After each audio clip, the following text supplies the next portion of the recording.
What's happening, guys? Andy Phillip here.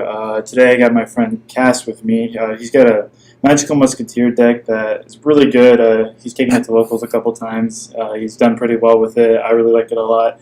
I like the deck personally myself, but I never made it. I had it on YGO Percy, and it's pretty good. But my friend has it here, and so today's going to show you. So introduce yourself, Cass. Hey, what's up? So that's Cash, and I think we're just gonna get thick and jump right in. Yeah. So this deck is all right in locals. I've never taken it to regional, so I don't know how well it would fare there. But it's an all right rogue deck. It can shut down most decks, especially if you can go first. You'll definitely want to go first in this deck. It doesn't fare too well going second, honestly. Because the main point of this deck is having monsters on the field in order to activate your spells and traps. So getting into it, we're going to start off with the obligatory 3 Caspar, as well as the 3 Starfire. These 2 are your main monsters in the deck. They're your combo pieces that you want to draw first. Starfire allows you to, when you activate a spell or trap in her column, you can search in your deck for a Magical Musketeer monster. So typically you're going to want to search for Caspar if you don't have him in your hand already. And Caspar, his ability allows you to, using the same effect of a spell or trap card activating in its column, it can search out basically any of your Magical Musketeer cards, whether it be a monster or a spell or trap. So it's pretty awesome. And this is definitely what you're going to need to have in the deck. Thankfully, the price of these cards have dropped dramatically since its release. So that was like $30. yeah, it's like 15 now. So this deck is relatively cheap. It's definitely a budget deck that you can make. I think it's pretty good. Next, I have 3 Doc and 3 Kid Brave. Some people might have like 2 of both of these or any sort of variation of the 2. I typically like having 3 of each one of these because I have ties with the Brethren, and we'll get into that a bit more, and it's just good having as many of these as possible, especially with Kid Brave's ability, which allows you to discard a Magical Musketeer card and then draw a card. So just having a bunch of Magical Musketeers allows you to get advantage regardless. And then Doc is phenomenal, allowing you to recycle your spells and traps from the graveyard, or even getting back a monster if you need to. So both of these are also fantastic.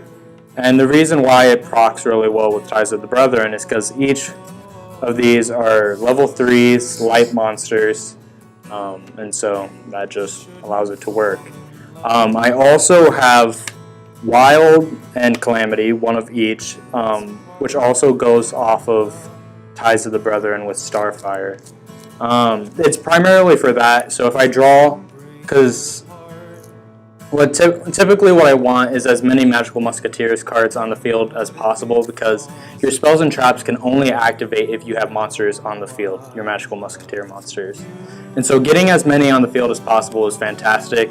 So if I'm only drawing one of these in my first hand, at least that allows me to get 3 if I also have Ties of the Brethren in my hand. So that's fantastic, and that's why I put both of these in. However, these 2 cards are the primary things to get rid of if you're going to side out, if you don't want that. Because in particular, when we get to the side deck, I'll explain why you would probably want to side these out compared to other cards in the deck. So for the last of the monsters that I have in this deck is 3 Honest. I used to have 2, but I honestly wanted to have Honest in my hand all the time. It's fantastic for saving your monsters and for beating down any of your opponent's monsters. So running 3 of this is fantastic. It's never really a brick if I draw it. So yeah, 3 of those. So now getting into my spells. One of the best spells or cards in this deck is Cross Domination. This card essentially allows you to target one of your opponent's monsters, or it could be your monster as well, but you typically want to do opponents. And it negates their monster effects and reduces their attack and defense to 0. The awesome thing about this is you can do it in damage calculation.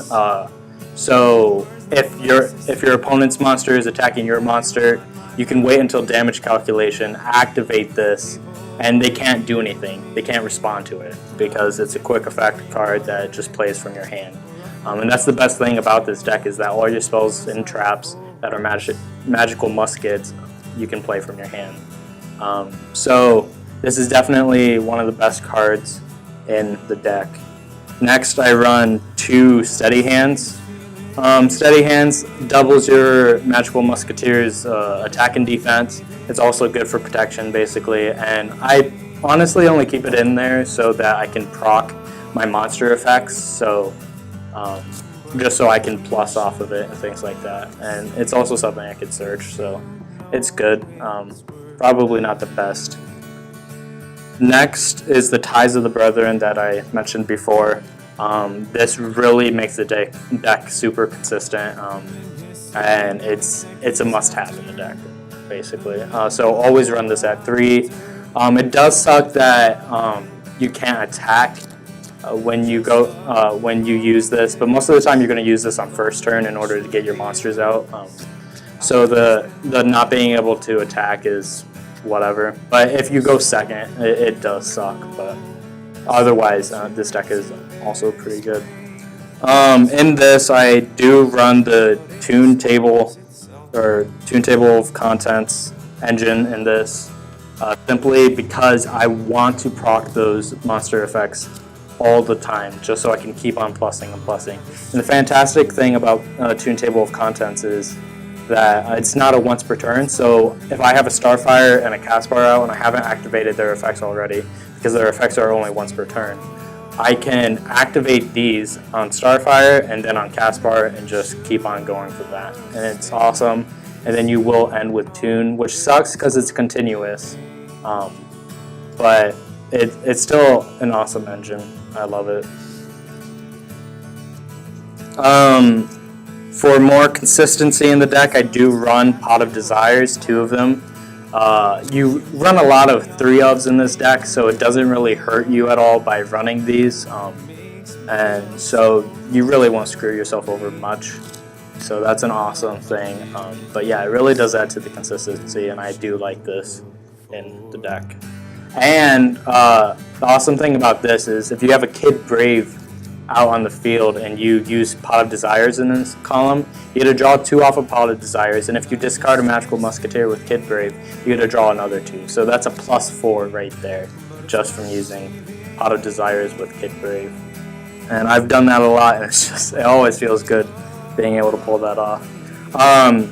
Now this deck is pretty weak to Disruption, primarily when you're normal summoning your monsters, because all of these are basically normal summoned monsters. You do get special summons off of like Starfire and things like that, but otherwise you are pretty reliant on those normal summons. So I do run 2 double summons. 3 is too much, it's clunky, I don't like it. 2 is pretty nice, and I think it's very much needed in this deck. The awesome thing about it too is it's never a dead card in your hand, because you can always activate a double summon and proc one of your monster effects, even if you don't actually summon a second normal monster or normal summon another monster. So double summon is good, but I don't want too much of it. And then of course the obligatory Monster Reborn, now that the new ban list is out. That's all the spell cards, and then finally I'll end with my traps. This is the second of the best spells and traps in the deck, Last Stand. This allows you to negate spells and traps that your opponent activates. I don't think I need to explain why that's really good. Second, I have 3 of Desperado. This allows you to pop a face-up card. It can be a spell, trap, monster, whatever you need to really get out of the way. So it's awesome for a lot of cards. And this also works well with the tech kaijus that I have in my side deck. Basically, and I'll get into that in a second. But finally, I just run 1 of Fiendish Deal. It's not really the best card. It's a continuous as well, so it stops you from activating cards in the columns. But it does save your monsters from Raigeki and Dark Hole and other effects that would otherwise destroy your monsters. And if they pop this, you get a search a card. So that's, or I mean, you get a draw a card. So that's also a plus. But yeah, I run one of it. Most of the time, I'm just searching for it if I need to, if I think that my opponent has a destruction card. But that's basically all that I have in the deck. Extra deck, I don't really have a fully developed extra deck because I never really need to go into it that much. I want to have my Magical Musketeers. I don't really need any other because of my disruption already. So, but I do have level 4s in here, so you could run a lot of the level 4 or the rank 4 tool box, like Baguska and things like that, Utopia. And I do have a couple Link monsters as well. I do have... Yeah, show off the Borreload. I do have a Borreload as well. I have pulled that off in some games and won with it, and that's pretty sweet. Just in case you need to get over a monster that you typically can't get over. But if that does come up, then that's where my Kaijus come into play. I only have 2 Kaijus at the moment. I have Doggeron, whatever, and Thunder King. Honestly, you don't need like Gameciel in this because it doesn't really matter with the attack and defense because you have cards like Desperado to pop them, or you have your Cross Domination, which can just reduce their attack and defense to 0. So you can get rid of them any way you need to, and you can search both of those spells and traps. So I have these in the side deck, and I think it's really good if you're going against like ABC when you got that Buster Dragon on the field that's hard to get rid of. So these are pretty sweet. I'd only run 2 of, maybe 3 if you'd like. You could probably fit the Kaiju engine in this deck if you'd like. I personally just want them in my side deck.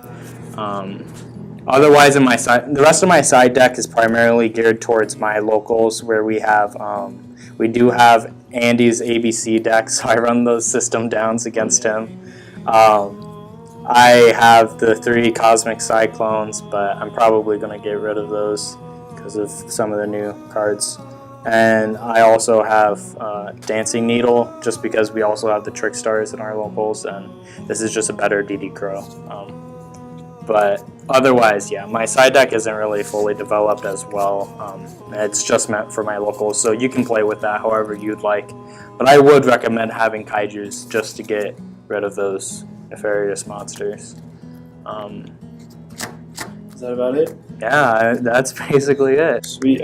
Thank you, Cass, for showing this. Like I said before, this deck's really fun. I played it personally. I don't own it, but he owns it, so I thought I could get a quick deck profile out of him just so I could show it off and just show you guys the variety of decks that I play, that my friends play, and just so we can kind of help enriching the Yu-Gi-Oh community around us. So I appreciate you guys for tuning in. I hope you stay tuned. I hope you guys like and subscribe so you can watch more videos. Got more deck profiles coming up, more dueling videos. Also, if you guys got any other ideas, shout them out, write them in the comment section, and I'll try to get on it. So I'll catch you guys later.